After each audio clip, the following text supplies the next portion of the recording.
요즘 유행하는 말 중에 하나가 엄친 엄친 딸, 뭐 이런 말씀 들어보셨을 줄 압니다.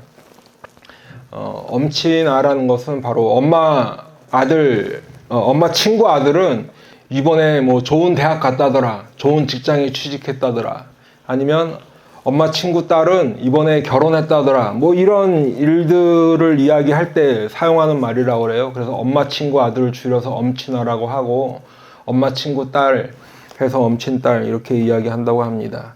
그런데 이제 이 말을 들을 때 거기서 끝나는 게 아니죠. 바로 이어지는 말은 대부분, 그런데 너는 뭐 하고 있냐, 뭐라도 좀 해야지, 뭐 결혼을 하든 뭐 학교를 하든 공부를 하든 취직을 하든 뭐라도 해라 하는 이런 잔소리, 이런 것들이 항상 뒤따르기 마련입니다.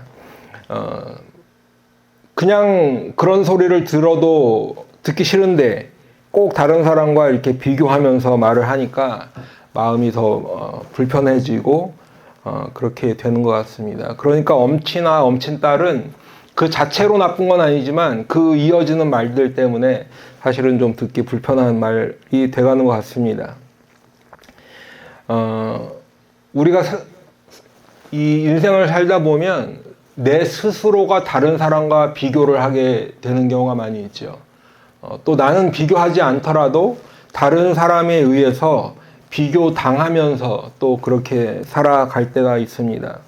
그런데 이렇게 다른 사람과 내가 비교를 하든 아니면 다른 사람이 나를 비교하든 간에 애초에 이 다른 사람과 비교한다는 것 자체가 사실은 온당치 않다라는 말씀을 드립니다. 왜냐하면 애초에 이 비교라는 것 자체는 잘못된 것에서 시작되는 경우가 많기 때문에 결과도 잘못된 결과로 이어지는 경우가 많이 있다라는 것이죠. 왜냐하면 비교한다는 것은 대부분 나의 단점을 다른 사람의 장점과 이렇게 비교하는 것에서부터 시작하기 때문에 그럴 경우에 대부분 결과도 자연스럽게 좋지 않게 나오는 그런 거겠죠.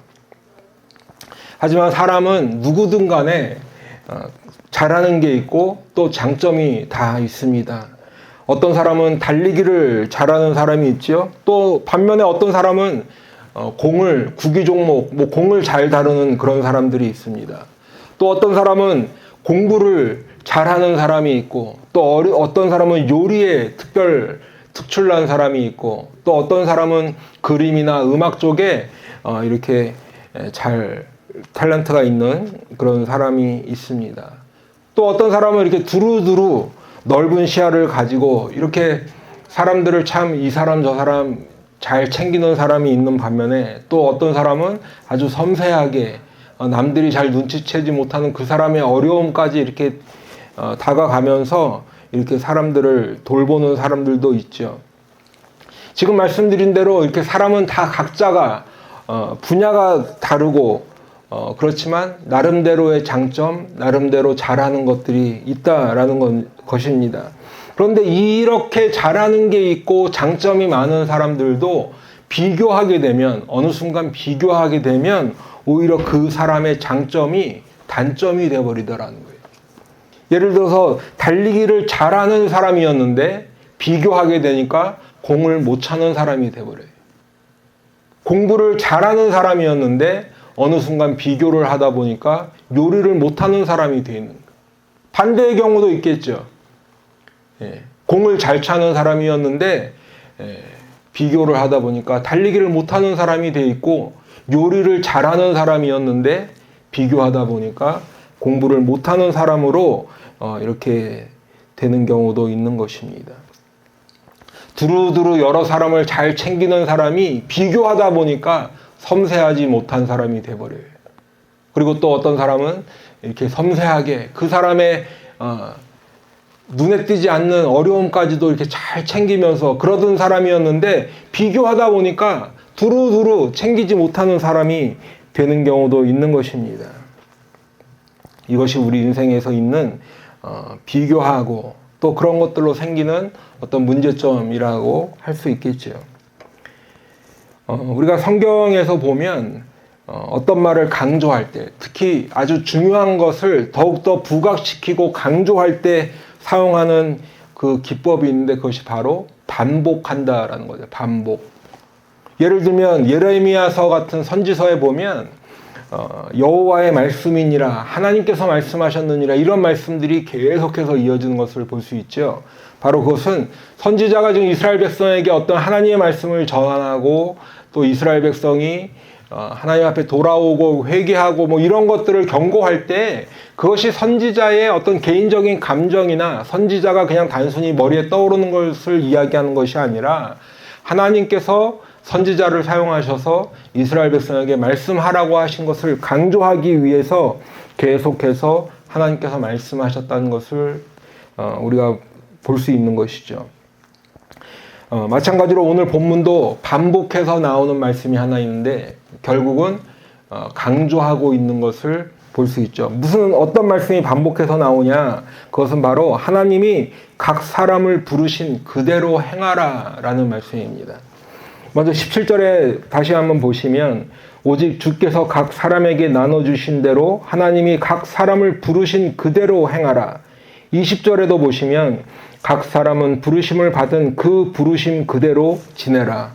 24절에도 보니까 형제들아 너희는 각각 부르심을 받은 그대로 하나님과 함께 거하라 말씀하고 있습니다.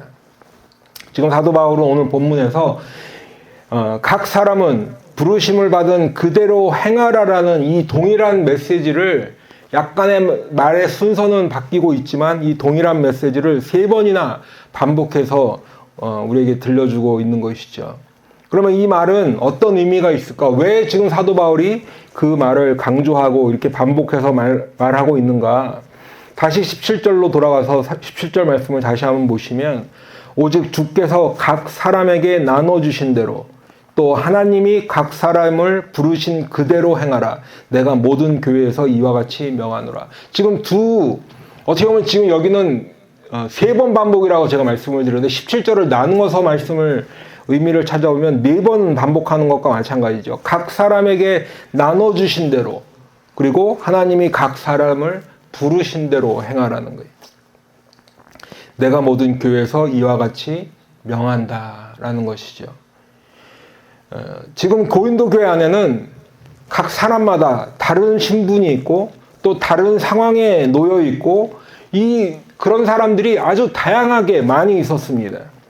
어떤 사람은 아직 결혼하기 전에 독신으로 있는 사람도 있었고, 반면에 어떤 사람은 결혼해서 이미 가정을 이루고 있는 사람도 있었지요. 반면에 또 어떤 사람은 결혼은 했었지만 지금 이혼한 사람도 있고 이혼할까 말까 이렇게 하는 사람도 있었다는 거예요. 어떤 사람은 노예 신분이기도 했지만 어떤 사람은 귀족이나 아니면 왕족 이렇게 그런 사람들도 있었고, 어떤 사람은 유대인이 있었고, 또 어떤 사람은 로마 시민인 사람도 있었고, 어떤 사람은 이방 민족의 출신의 그런 사람들도 있었다라는 거죠. 각자와 사람마다 처지가 다르고 형편이 다르고 신분이 달랐던 것입니다. 그것만이 아닙니다. 가난한 사람도 있었겠죠. 반면에 부자도 있었습니다. 그리고 노예, 종으로 사는 사람도 있었고 그 주인의 노예의 주인들도 있었다는 거죠. 어떤 사람은 할례를 받은 사람도 있었고 할례를 받지 않은 사람도 있었습니다. 그러니까 지금 고린도 교회 안에 있는 그 성도들만 이렇게 분류를 해도 한도 끝도 없이 아주 엄청나게 다양한 그런 성도들이 지금 교회 안에 있었다라는 거죠. 그렇기 때문에 지금 사도 바울은 이렇게 세상 기준으로 구분되는 이 사람이 어떤 신분인지 어떤 형편인지 뭐 연령대가 어떻게 되는지 어떤 민족 출신인지 이런 것들 구분하는 그런 신분, 각자의 처지를 구분하지 말고 그대로 지내라라는 것을 지금 고린도 교인들에게 권면하고 있는 것입니다. 하나님께서 각자를 부르실 때 허락하셨던 그 상황, 그 처지를 지금 억지로 바꾸려 하지 말라는 거지요. 하나님께서 부르셨을 때 그 상황, 그 처지, 그 모습 그대로 부르셨기 때문에 그냥 그렇게 지내라는 거예요. 우리가 우리 자신을 스스로 돌아봐도 우리가 예수를 믿게 됐을 때, 하나님께서 우리를 불러주셨을 때 우리가 어떤 성경을 많이 알아서 예수 믿게 된 게 아니잖아요. 예, 우리가 뭔가 완벽하게 갖추어져서 예수를 믿게 된 게 아니죠. 하나님은 우리를 그때 그냥 그 상태, 우리 모습 그대로 불러주셨다는 거예요. 사도 바울은 그렇다면 오늘 고린도 교인들이 왜 그냥 그대로 지내라 이렇게 권면하고 있을까? 그 이유는 고린도 교인들이 예수를 믿고 이제 그리스도인이 되었는데, 그리고 난 다음에 이전에 살던 상태에서 벗어나려고 했다는 거예요. 그러면 좋은 거 아닙니까? 뭔가 죄를 털어버리고 뭔가 변화되는 삶을 추구하는 거 아닌가요? 그런 게 아니라 지금 자신들의 신분, 처지를 바꾸려고 했다는 거예요. 고린도 교인 중에는 자기는 지금 예수를 믿어서 그리스도인이 되었는데 여전히 자기 배우자는 아직 예수를 믿지 않은 사람이 있어요. 먼저 남편이 믿었든 아내가 믿었든 자기 아내나 남편은 여전히 예수 안 믿는 사람으로 살아가는 사람들이 있었죠. 그런데 이 사람들이 예수 믿고 나서 그 변화를 꾀한다는 게 뭐냐면 바로 이 믿지 않는 사람들과 헤어지려는 거예요. 배우자를 버리든지 이혼을 하든지 그렇게 하는 사람들이 있었다는 거예요. 아니면 예를 들어서 노예였으면 그 주인의 권위나 이런 것들을 그냥 무시해버리는 거예요. 거부하는 거예요. 그리고서 일상적인 누구나 다 해야 하는 노동조차도 하지 않으려는 그런 사람들이 지금 있었다라는 거예요. 각자가 처한 상황이나 신분이나 이런 게 다양한 만큼 거기서 벗어나고자 하는 시도도 다양했습니다. 그런데 사도 바울은 거기에서 지금 벗어나려고 애쓰지 말라는 거죠. 하나님께서 부르신 그 모습 그대로 있어도 괜찮다는 거예요. 하나님께서 우리에게 주신 복음은 우리가 어떤 사회적 지위를 가지고 있든 어떤 신분을 가지고 있든 어떤 관계 속에 있든지 여전히 공존할 수 있다는 것을 오늘 우리에게 들려주고 있는 거예요. 하나님의 복음은 여전히 전파될 수 있다는 거예요. 사랑하는 성도 여러분, 우리가 이 부분을 좀 명확하게 이해하기 위해서는 우리가 예수를 믿을 때 어떤 모습으로 우리를 부르셨는가를 다시 한번 생각해 보시면 좀 더 명확해지죠. 여러분, 하나님은 내가 성공했을 때만 부르시는 게 아니에요. 내가 실패했을 때 하나님은 우리를 불러주십니다. 내가 낙심하고 절망했을 때 오히려 그때 우리 주님은 나를 찾아오시고 우리를 불러주신다는 거죠. 하나님은 부자만 부르시는 게 분이 아니에요. 내가 가난할 때, 내가 아무것도 없을 때 오히려 그때 주님은 나를 찾아오시고 나를 불러주시는 하나님이심을 꼭 기억하시기 바랍니다. 하나님은 건강한 사람만 찾아가서 부르시는 분이 아니죠. 병들고 아프고 연약할 때 하나님은 오히려 나를 불러주시는 그런 하나님이십니다. 하나님은 많이 가진 사람만 부르시는 하나님이 아니라 내가 다 잃어버리고 놓치고 아무것도 가진 것이 없을 때에도 부르시는 하나님이심을 꼭 기억하시기 바라요. 그런데도 우리는 어때요?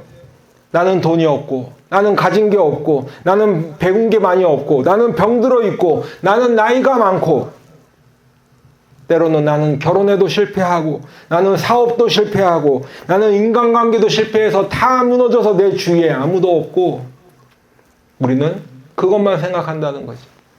나에게 없는 것, 못 가진 것, 이미 지나간 것, 거기에만 생각되어 있기 때문에 자연히 눈이 어디로 보게 돼요? 나에게 없는 것 가진 사람, 내가 못 가진 것 가진 사람, 비교하고 자꾸 그쪽으로 생각이 간다는 거지. 여러분, 세상 사람들은 돈 많은 부모를 만나서 나에게 많은 거 채워주는 부모를 자랑하고 또 부러워하지요. 그래서 사람들이 쓰는 말 중에 다이아몬드 수전이, 금 수전이 이런 이야기도 있지 않습니까? 그런 말을 사용하면서 내심 부러움을 드러내기도 하는 것이죠. 그런데 그 기저에는 누군가랑 반드시 비교해야만 직성이 풀리는 우리 어떤 민족적인 정서라고 할까요? 그것도 한 몫을 하는 것 같습니다. 근데 여러분, 그렇게 되다 보면 어떻습니까?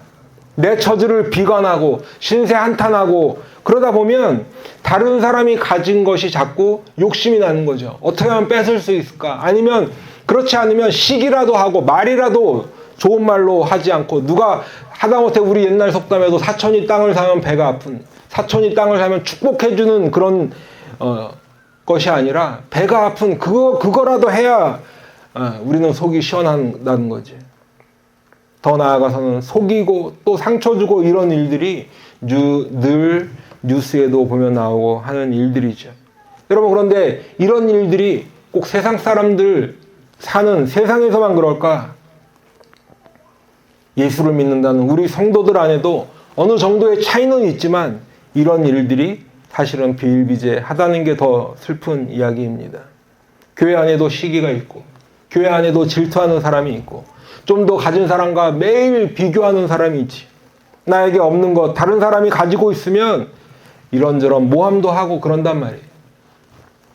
그러다가 상처받고 다툼도 생기고 또 나뉘기도 하고 그런 거지. 그런데 오늘 고린도 교회도 보니까 그런 일들이 계속해서 있었습니다. 노예는 주인을 벗어나라고 하고 있어요. 결혼 안 한 사람은 결혼한 사람을 부러워해. 결혼한 사람은 독신을 부러워해. 예수 믿는 사람과 같이 배우자와 같이 예수를 믿게 된 사람은 자기 혼자만 먼저 예수를 믿게 된 사람은 같이 믿는 사람을 부러워하고. 그런데 말은 신앙생활 더 잘하기 위해서 그런다고 말은 하는데 그러면서도 억지로 갈라지려고 하고 있는 그런 상황들이 지금 있다는 거죠. 할례 받은 사람은 어떻게 하면 할례 안 받은 사람처럼 살까? 또 할례를 안 받은 사람은 할례 받은 사람처럼 살고 싶어 하는 그런 일들이 있었습니다. 그래서 18절에 보면 할례자로서 부르심을 받은 자가 있느냐? 무할례자가 되지 말며 무할례자로 부르심을 받은 자가 있느냐? 할례를 받지 말라. 초대교회 당시에 가장 빈번했던 어떤 신학 논쟁 중에 하나가 아주 초기에는 이 할례 문제죠. 할례 문제. 지금 이방 땅에 고린도 교회는 헬라에 있잖아요. 그리스, 헬라 지방, 이방 땅에 있는 이 고린도 교회임에도 불구하고 지금 할례 받는 문제가 이슈가 된 거예요. 그렇기 때문에 사도 바울이 할례자로 부르심을 받았다면, 다시 말해서 유대인으로 태어나 어렸을 때 할례 받고 그러다가 나중에 예수 믿고 그렇게 고린도 교회가 성도가 되었으면 다시 무할례자처럼 되지 말고 그 흔적 지우려고 애쓰지 말라는 거예요. 그런데 나는 이방인으로 태어나서 이방 땅에 살다가 하나님의 은혜로 중간에 이제 예수 믿는 고린도 교인이 되었는데, 그리스도인이 되었는데 그렇게 무할례자로 부르심을 받았다면 할례자가 되지 말라는 거죠. 할례 받지 말라는 거예요. 그 이유를 왜 뭐라고 이야기해요? 19절에 할례 받는 것도 아무것도 아니요 할례 받지 아니하는 것도 아무것도 아니로되 오직 하나님의 계명을 지킬 따름이니라. 유대인 출신의 이 교인들은 얘기합니다. 그래도 최소한 할례는 받아야지. 할례는 그게 뭐 어려워? 그 정도는 받아야지. 반대로 이방인 출신 교인들은 할례가 구원받는 거랑 무슨 상관이야? 이렇게 이야기하는 거예요. 그런데 이 말을 듣고 어떤 사람들은 마음이 흔들립니다. 그래서 유대인 중에서도 할례 흔적을 지우려는 사람이 있었고 이방인 출신 성도 중에서 그래 최소한 할례는 받을까? 라고 생각하는 사람들이 있었다는 거지. 그렇기 때문에 사도 바울이 지금 할례나 무할례나 할례 받는 거나 할례 받지 않은 거나 아무것도 아니라고 이야기합니다. 여러분, 지금 우리 성경에 아무것도 아니라고 표현되어 있는데 이 아무것도 아니라는 게 무슨 의미예요? 문제될 소지가 전혀 없다는 거예요. 아무 이슈거리가 아니라 지금 그거 가지고 왈가왈부할 거리가 아무것도 아닌데 지금 고린도 교회 안에 이 할례가 문제가 되어버린 거예요. 이슈가 되어버린 거예요. 그러면서 사람들 마음이 흔들린 거예요. 이래야 하나? 저래야 하나?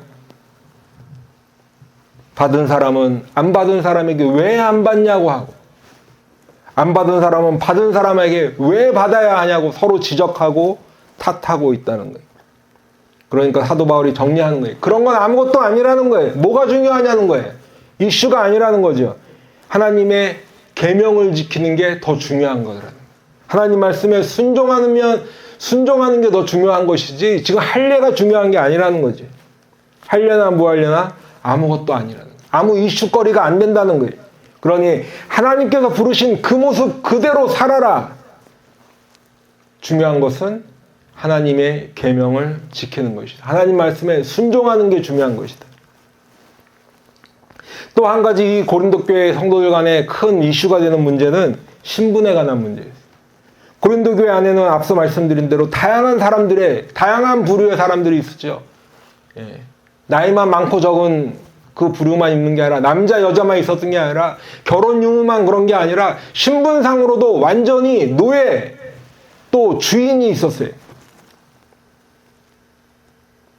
노예와 주인의 관계 문제는 그냥 단순히 신분의 문제뿐만 아니라 그 당시에는 주인이 노예를 자기 재산으로 여겼기 때문에 어떤 재산상의 이슈도 되는 거예요. 신분 문제만이 아니라. 그런데 이게 지금 고린도 교회 안에서도 문제가 되고 있는 거죠. 왜냐하면 우리가 이때 당시의 역사 기록들을 이렇게 보게 되면 당시 고린도에 살고 있던 사람 중에 아주 적게 따지면 한 3분의 1 정도, 많이 카운트하면 최소한 반에서 한 3분의 2까지도 노예 신분이었어요. 종이었어요. 그러니까 고린도 교회 안에도 어느 정도 비슷한 분포는 보였겠죠. 고린도 교회 안에 지금 예배 드리고 있는데 3분의 1, 많이 보면 3분의 2가 노예 신분이라는 거예요. 오늘 예배 드리고 있는데 지금 내 옆에 우리 집 종이 앉아 있는 거예요. 내가 지금 예배 드리고 있는데 내 앞에 우리 주인이 앉아 있는 거예요. 노예로 있고 종으로 있는 사람은 그래서 예수 믿고 난 다음에 거기서 벗어나려고 안간힘을 썼겠지. 주인은 또 반대로 노예는 내 재산인데 그렇게 여겼기 때문에 놓아주지 않으려고 그런 일들이 있었을 거예요. 그런데 그런 상황을 보면서 지금 사도 바울이 20절에 다시 한번 강조합니다. 각 사람은 부르심을 받은 그 부르심 그대로 지내라. 이렇게 다시 한번 강조하면서 이어지는 21절에 보니까 네가 종으로 있을 때 부르심을 받았느냐 염려하지 말라. 그러나 내가 자유롭게 될 수 있거든 그것을 이용하라 하는 것이죠. 지금 여러분 내 신분이 종입니다. 하나님이 나를 불러주시고 그래서 하나님의 은혜로 예수를 믿게 되고 이제 고린도 교회 출석도 하고 예배도 드리고 있는데 내 신분은 여전히 종이에요. 노예예요. 근데 그렇다고 해서 염려하지 말라는 거죠. 그런데 지내다 보니까 어느 날 주인이 너 이제 예수 믿고 나도 예수 믿고 하다 보니까 노예보다는 너 그냥 나가서 자유롭게 살래. 자유롭게 살아 라고 할 수도 있겠지. 그러면 그렇게 자유롭게 될 수 있으면 또 그렇게 자유롭게 되라는 거예요. 그걸 이용하라는 거예요. 괜찮다는 거예요. 그러니까 노예 신분으로 있어도 괜찮고 노예 신분에서 풀려나 자유인이 되어도 괜찮다라는 거지. 그렇게 할 수 있으면 하라는 거예요. 이어지는 21절에 보니까 주 안에서 부르심을 받은 자는 종이라도 주께 속한 자유인이요. 또 그와 같이 자유인으로 있을 때에 부르심을 받은 자는 그리스도의 종이니라. 지금 사도 바울이 왜 종으로 있어도 염려하지 말라 괜찮다고 이야기하나? 종으로 있든 자유인이 되었든 상관하지 말고 괜찮다라고 이렇게 이야기하는 것은 주님께 부르심을 받았는데 하나님께서 불러주셔서 예수 믿는 성도가 되었는데 여전히 내 세상에서의 신분은 종이다, 노예다 그럴지 몰라도 하나님께서 보시기에 내 진짜 신분은 뭐예요? 자유인이라는 거예요. 주 안에서 부르심을 받은 자는 종이라도 주께 속한 자유인이라는 거예요. 반대로 종이나 노예가 아니라 나는 지금 자유인이야. 오히려 주인이에요. 그런데 그때 주님께서 나를 불러주셨다면 나는 세상 신분상으로는 자유인이겠지만 주님께서 볼 때 주님께 속한 그리스도의 종이라는 거죠. 그렇기 때문에 23절에 보니까 너희는 이 둘을 다 포함하는 거죠. 종이든 주인이든 너희들은 값으로 사신 것이니 사람의 종이 되지 말라는. 나는 지금 세상 신분은 자유인인데 그러면 누군가의 종이 되어야 하나 이렇게 생각하는 사람도 있었겠죠. 예수 믿고 났더니 지금까지 내가 다른 사람을 종으로 부르는데 이제 예수 믿고 나는 다른 사람의 종이 되어야겠다. 뭐 그런 생각까지 하는 사람들이 있었을지 몰라요. 그러니까 그런 사람은 사람의 종이 되지 말라는 거죠. 예. 왜요? 주님께서 우리를 값으로 사셨다는 거예요. 우리는 예수님의 것이다라는 거예요. 그렇기 때문에 우리는 주님께 속한 주님의 종이 되어야 한다는 거죠. 예수 그리스도의 소유다.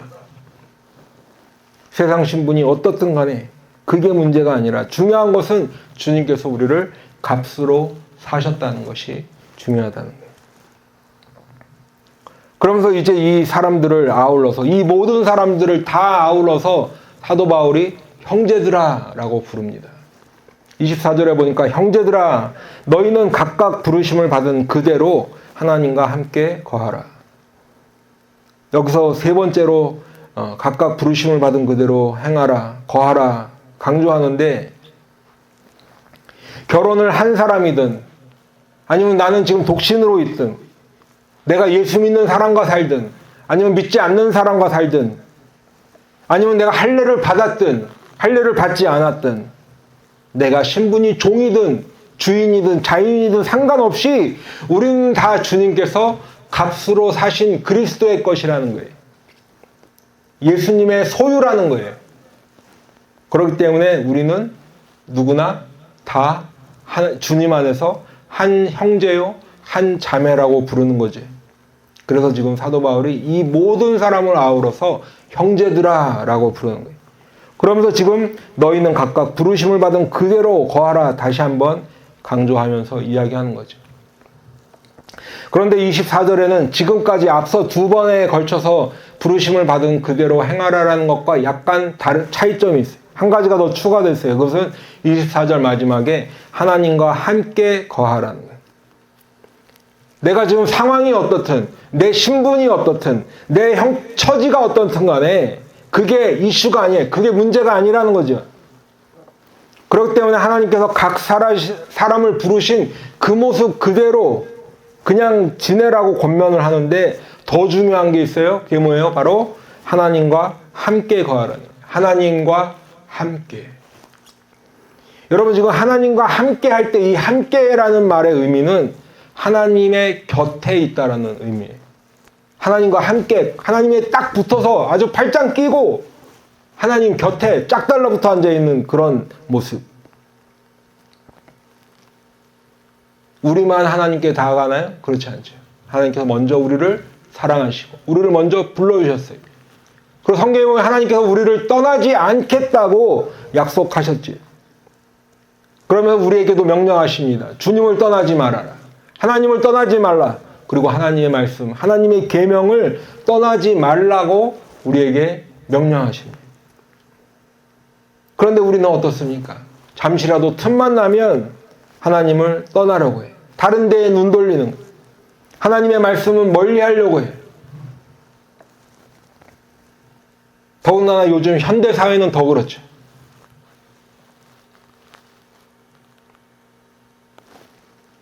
하나님은 떠나려고 하고 하나님 말씀을 가까이 하기를 꺼려해. 그렇기 때문에 오늘 사도 바울도 지금 내가 처한 어떤 신분, 내가 처해 놓여 있는 어떤 형편, 그런 상황, 이런 것들이 문제가 아니라는 거예요. 우리가 하나님과 함께 거하는 것이 훨씬 더 중요한 것이고 그게 본질이고 그게 핵심이라는 거예요. 오늘 고린도 교회 안에는 수많은 다양한 신분에, 처지에, 위치에 이런 사람들이 있었지. 사람들이 다양한 만큼 문제도 많았어요. 문제도 다양하게 많았어요. 세상 사람들조차 꺼리끼는 그런 불미스러운 일들도 버젓이 지금 고린도 교회에서 일어나고 있었죠. 어떻게 보면 세상 사람들보다 더 많은 갈등이 있었는지도 몰라요. 왜냐하면 세상 사람들은 할례를 받든 안 받든 무슨 상관이에요. 아무 그 사람들한테는 이슈가 안 되는 거지. 세상 사람들이 볼 땐 종이든 주인이든 그게 왜 문제가 되는 거예요. 종이면 그냥 종이로 살면 되는 거고 주인이면 그냥 주인으로 살면 되는 거죠. 그러니까 교회 안에는 어떻게 보면 세상에서는 문제가 안 되는 것이 교회 안에서 오히려 지금 더 문제가 되고 그런 종류의 갈등이 있었다는 거예요. 그런데 어떻든 간에 사도 바울은 그게 중요한 게 아니라는 거죠. 그게 핵심이 아니라는 거예요. 그렇기 때문에 각 사람은 지금 하나님께서 부르시는 그 모습 그대로 있으라라는 것을 계속해서 강조하고 있습니다. 하나님께서 나를 그때 그 모습일 때 그 형편일 때 그 신분일 때 부르신 것은 이유가 있기 때문이라는 거예요. 우리가 알 수 없지만 하나님께서 이유가 있으니까 그때 나를 그때 부르셨겠지. 그러니까 무엇보다 중요한 것은 하나님께서 나를 부르신 그 모습, 그 상황, 그 형편을 어떻게 해야 되는 거예요? 감사함으로 받아야 돼요. 오히려 그때 나를 불러주신 하나님께 감사해야 되는 거지. 그리고 그대로 지내라는 거예요. 우리가 더 중요하게 생각하고 더 우리가 많은 노력을 기울이고 신경 써야 하는 것은 하나님과 함께 거하는 것에 있다라는 거예요. 내 신분을 바꾸는 게 문제가 아니라. 우리가 가난하고 병들고 나이가 많고 또 많이 배우지 못한 것 등등 이런 일들이 많이 있죠. 우리가 이렇게 심각하게 생각하는 거 고려하는 것들이 많이 있어요. 그런데 사실은 이런 것들은 세상 사람들이 다른 사람과 나를 비교하려고 그래서 나를 낮추어 보거나 아니 업신여기거나 뭔가 깔보거나 이럴 때 쓰는 기준이 될지는 모르겠지만 하나님은 오히려 그런 우리들을 아무런 조건 없이 그때 그 모습으로 불러주셨다는 거예요. 그리고 하나님은 우리의 그 모습을 그대로 사용하신다는 것을 꼭 믿으시기 바랍니다. 여러분 그렇기 때문에 우리는 어떤 상황에서든 내 모습 그대로 주님과 함께 거해야 합니다. 주님과 함께 주님 곁에서 거해야 되는 것이지. 하나님의 말씀을 늘 가까이 해야 하는 것이지. 그리고 그 말씀에 순종하는 하나님의 소유, 주님의 종이 되어야 할 줄로 믿습니다. 우리는 눈에 보이는 우리의 신분, 내 지위, 내 어떤 형편, 내 처지, 내 환경 이런 것들을 비관하거나 그런 것을 탓하기만 할 것이 아니라 내가 하나님과 함께 거하고 있는가? 우리는 그 모습을 돌아봐야 돼요. 그걸 살펴야 돼요. 나는 지금 하나님과 함께 거하고 있는가? 주님께서 지금 나를 너는 내 거야, 내 소유야 라고 부르시고 계신데 나는 정말 하나님의 소유가 되었는가? 그걸 살펴야지. 세상에서의 종이 아니라 나는 주님의 종으로 그렇게 살아가고 있는지를 우리는 살펴야 할 줄로 믿습니다. 그래서 만일 우리가 그렇게만 산다면 세상에 있는 어떤 지위, 형편, 내 처지 이런 것 말고 정말 하나님과 함께 거하고 하나님의 소유가 되고 주님의 종이 되어서 살아가는 우리가 그런 삶을 살아갈 수만 있다면 우리는 어떤 형편, 어떤 신분, 어떤 모습이든지 주님 안에서 성공하는 아주 성공적으로 신앙생활을 하는 하나님의 백성이 될 줄로 믿습니다. 기도하겠습니다.